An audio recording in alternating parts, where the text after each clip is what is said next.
نحمدہ و نصلی علی رسولہ الکریم۔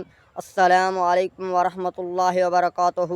سامعین محترم، آج کی میری تقریر کا موضوع حضرت ابی بن کعب رضی اللہ تعالیٰ عنہ کے بارے میں ہے۔ حضرت ابی بن کعب بن قیس بن خزرج انصاری رضی اللہ عنہ۔ حضرت ابی بن کعب رضی اللہ تعالیٰ عنہ کا قبیلہ بنو نجار کے ساتھ تعلق تھا۔ حضرت ابی بن کعب رضی اللہ تعالیٰ عنہ کی کنیت ابو المنذر انصاری رضی اللہ عنہ تھی۔ حضرت ابی بن کعب رضی اللہ عنہ اسلام سے پہلے یہود کے بڑے بڑے علماء میں ان کا شمار تھا۔ حضرت ابی بن کعب رضی اللہ عنہ یہود کے بڑے عالم تھے۔ حضرت ابی بن کعب رضی اللہ عنہ اگرچہ اس زمانہ میں زیادہ پڑھنے لکھنے کا رواج نہیں تھا، لیکن حضرت ابی بن کعب رضی اللہ عنہ لکھنا پڑھنا جانتے تھے۔ جب حضرت ابی بن کعب رضی اللہ عنہ نے اسلام قبول کیا تو حضور صلی اللہ علیہ وسلم نے ان کو وحی کاتب مقرر فرمایا۔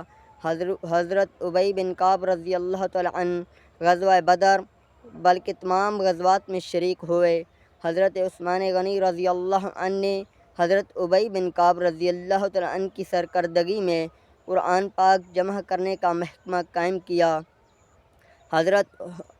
حضرت محمد صلی اللہ علیہ وسلم نے حضرت ابی بن کعب رضی اللہ تعالی عنہ کے متعلق فرمایا کہ میری امت میں قرآن پاک کے سب سے بڑے قاری حضرت ابی بن کعب رضی اللہ عنہ ہیں۔ جب حضرت محمد صلی اللہ علیہ وسلم نے مواخات کے موقع پر حضرت سعد بن زید رضی اللہ تعالی عنہ سے حضرت ابی بن کعب رضی اللہ تعالی عنہ کی مواخات کر دی تو حضرت ابی بن کعب رضی اللہ تعالی عنہ سے 64 احادیث نبوی مروی ہیں۔ حضرت ابی بن کعب رضی اللہ عنہ دبلے پتلے اور کمزور تھے۔ حضرت ابی بن کعب رضی اللہ تعالی عنہ کے سر مبارک اور داڑھی مبارک کے بال سفید ہو گئے تھے۔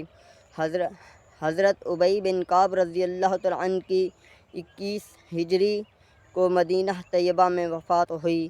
وما علینا الا البلاغ المبین۔